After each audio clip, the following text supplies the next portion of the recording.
This week, read a portion of Teizei. It's interesting to note that in the Torah, we don't actually have the mitzvah where Torah tells us there's a mitzvah to marry a woman or a woman to marry a man. There's a mitzvah to have children, be fruitful and multiply. But in this week's portion, the Torah tells us, God forbid, if a couple gets married and they can't get along, there's a mitzvah to give your wife a get, a divorce, and how we have to do it. But as intro to the laws of divorce, the Torah says, Ki yikach ish isha. If a man takes a woman.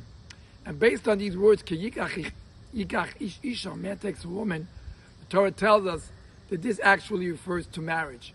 And how marriage is to, how one acquires them, and how does a marriage take place? Through the ring, through the monetary value that a man gives to a woman, and that way they become husband and wife. So actually in this week's portion is at least the source for marriage.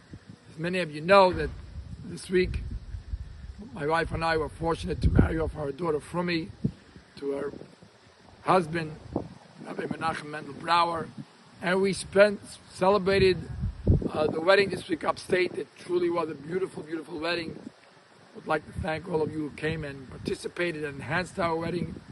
But the lesson that we take from the portion, and we know that when we read a portion, we have to live with the portion. So to celebrate a marriage in this week when Torah tells us about marriage. Now, when I looked at the portion, I said to myself, well, it's not talking about marriage, it's talking about divorce. So, it's all depends where you put the period, how you dot the I and cross the T. When you stop, Ki yikach isha, a man takes a woman, stop right there, and that's where it has to remain. So in this week's portion, Torah tells us of Ki yikach isha, a man takes a woman. That's exactly what took place this week. And we always have to know that when we look at Torah, there's a lesson for us in that week's portion. It's just a question of how we read it. The Torah is always there to guide us, to teach us, and to inspire us to do the will of Hashem, to do the will of God. So may God bless us as we are preparing ourselves for the new year. We know that the marriage between husband and wife is similar to the marriage of God and Jewish people.